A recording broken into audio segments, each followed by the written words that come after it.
Hello and welcome to another AP US History video with Mr. Pate. Today we're talking about the Gulf War, that is the first Persian Gulf War in 1991.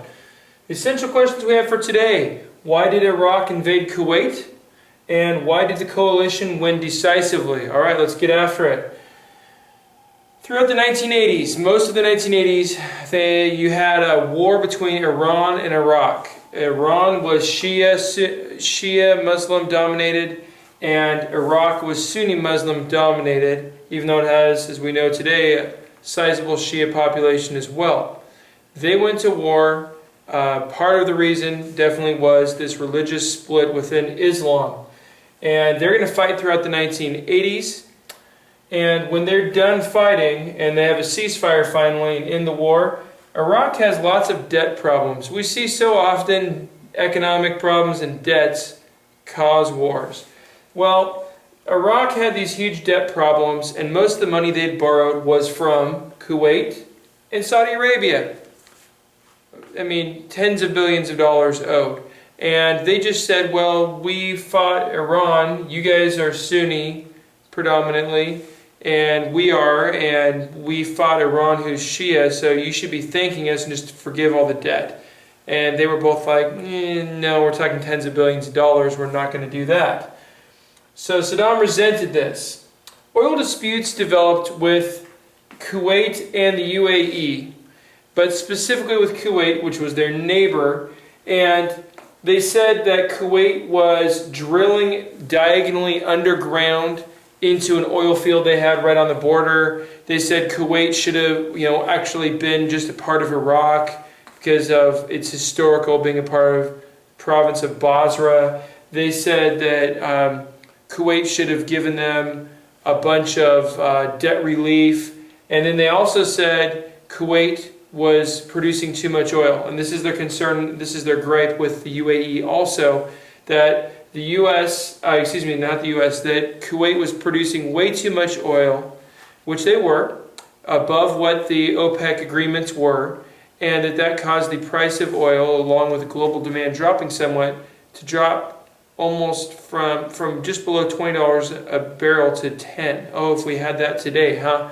So the price of oil dropped significantly. Saddam Hussein is losing billions of dollars in oil revenue. At the same time, he owes Kuwait a lot of money. So he's angry at Kuwait, saying, you're not giving me debt forgiveness, you're stealing my oil, and you basically are producing too much oil and causing the price of oil to drop. So I owe you money, but you're costing me billions of dollars in lost oil revenue.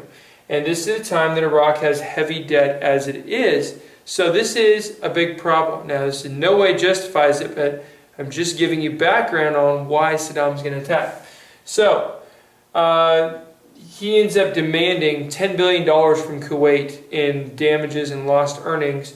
Kuwait offers him some money for the drilling of the oil fields and overproducing, but not his $10 billion.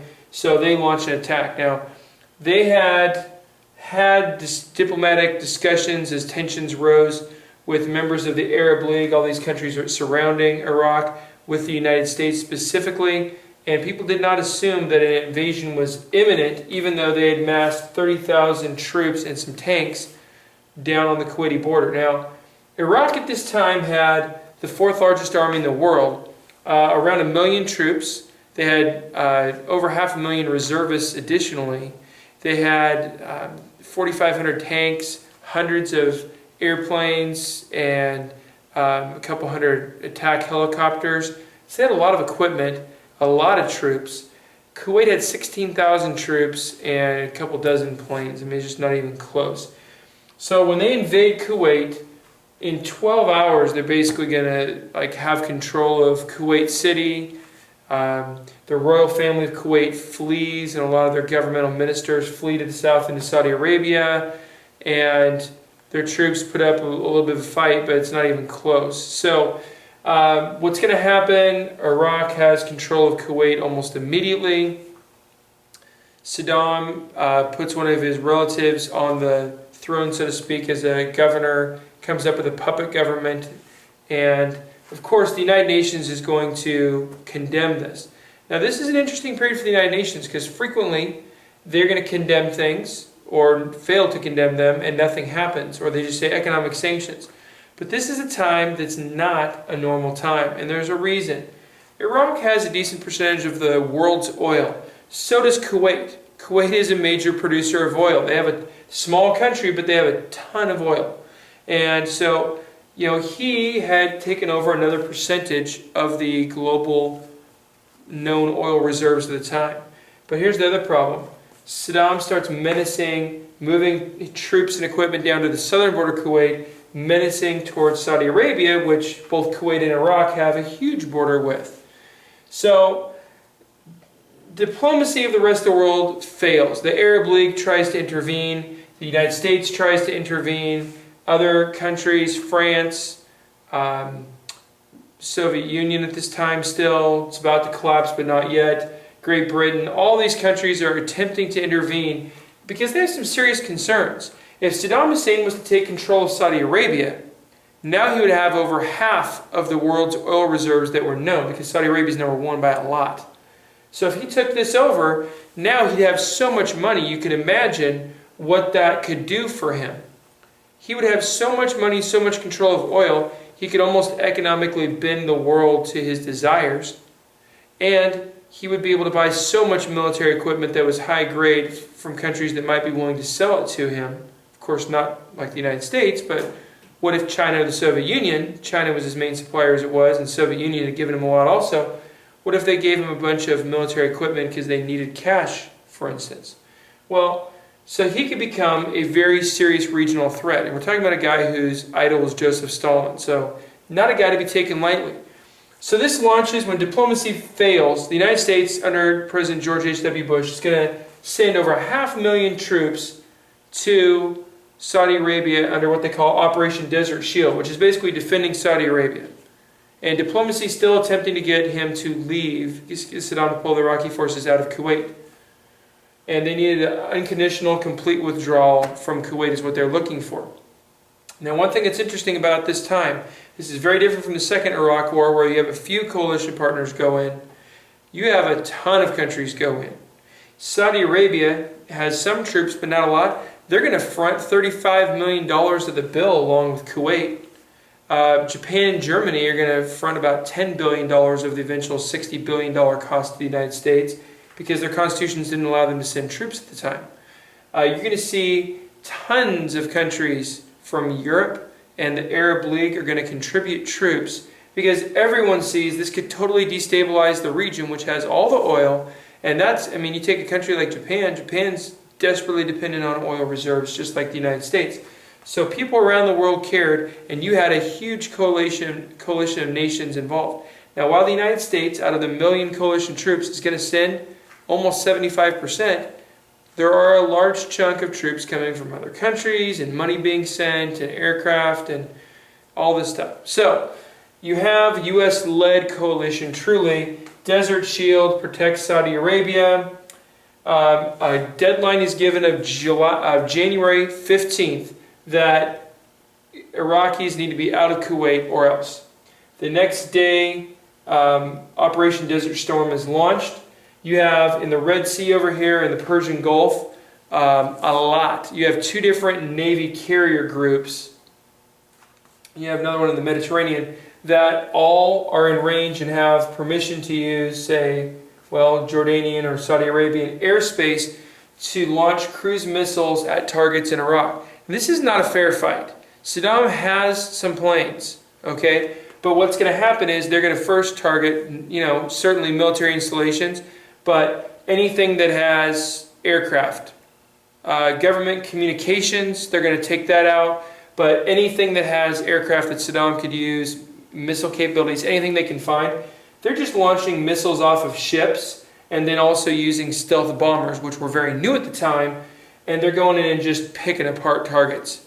So in basically the first day or less, using the first night essentially, Iraq loses any ability at all to have any attempted air combat.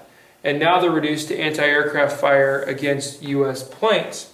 So Operation Desert Storm begins, and it's over very, very quickly. And now a new deadline is given after a couple days. And again, President George H.W. Bush is going to really be cautious in how he approaches this. So the military is going to wait for a day or two and say, okay, you guys have to realize you're finished at this point. We have missiles coming from everywhere, stealth bombers and aircraft all over the place. You have no chance against us. We can just pick you apart.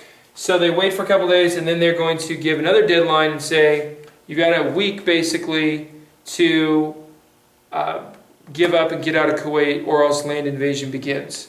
And again, Iraq has a lot of troops and a lot of tanks, but they're going to be going against where they have no chance in the air. And you may remember when we talked about the 67 war, Israel annihilated the Egyptian Air Force, and then they could just pick off the Egyptian land forces with almost no challenge, and it was over within hours. Basically, the decision would be made. Well, sure enough, Saddam does not get his forces out. They're still in. So the land invasion begins on January 23rd. And this is going to be a 4-day operation before a ceasefire is declared, but it takes very little time. They're going to have tank forces come in from several different angles into Iraq itself, near the Kuwaiti border, and then also into Kuwait. They've got aircraft coming in and just picking off the Iraqi land troops, their infantry, their tanks, and just basically laying waste to all of their army. 4 days, Kuwait is liberated, and Iraq has been had their forces in the south largely pummeled. And there's even this one scene that was just graphically shown in magazines and in video that you could find, I'm sure, on YouTube if you wanted to. It's called the Highway of Death, and basically chaos happens as they kind of come around and then come through Kuwait and are pinching them from several different directions, and then the Iraqis just get on this highway going back toward Baghdad trying to escape, and U.S. airplanes come in and just lay waste and just destroy just massive amounts of tanks and armored personnel carriers, etc. And so you just have this highway of just vehicle carnage, with just hundreds of vehicles just destroyed that were all trying to flee. Now, why was it so one-sided on the land? Yeah, I mentioned you did have the air superiority, but at the same time you had that, you also have, in addition to that, the U.S. tanks are far better qualitatively. They're far newer than the Chinese tanks being used by Iraq, far better. They have GPS, the Chinese tanks that the Iraqis use don't. They have better trained troops, they have faster, much more effective and new modernized tanks.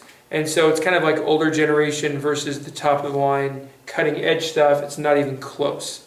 And so the US tanks are going to wipe them out. So the decision to not remove Saddam Hussein and the no-fly zones, the decision to not remove him, George H.W. Bush is going to say, well, he's going to be criticized by some, saying you should have just gone and removed him. This guy was trying to become this regional dominant dictator, basically. It was very scary what he was proposing if he got into control of Saudi Arabian oil.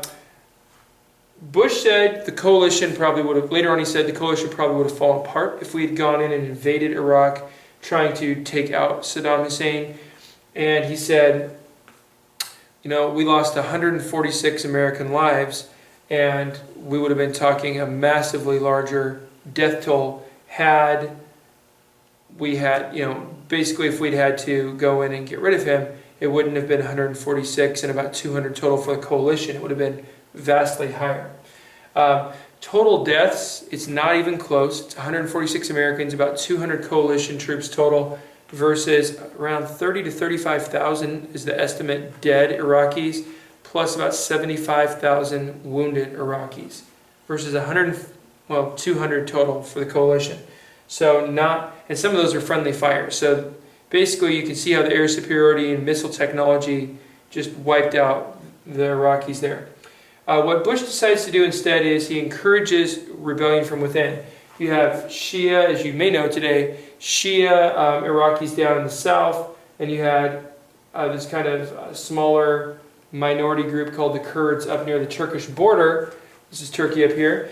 And basically what they did is they said, we want to encourage those groups to rebel against Saddam and either destabilize his government or overthrow it to get rid of him. So they established no-fly zones through the northern and southern parts of Iraq to basically make it so in this portion up here and down here, Saddam couldn't fly any helicopters or planes of whatever he had left in reserve in Baghdad. He couldn't fly missions to bomb them or shoot at them.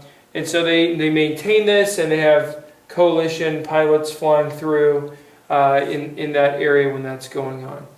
So the result of the war, it's extremely one-sided. It's over very quickly. Kind of kicked the Vietnam syndrome, they said at the time. America hadn't been involved in a major conflict since then, and this was short and wasn't this agonizingly long thing. And America was able to keep it pretty clean in terms of casualties. And Kuwait was, of course, liberated. So that is the first Gulf War.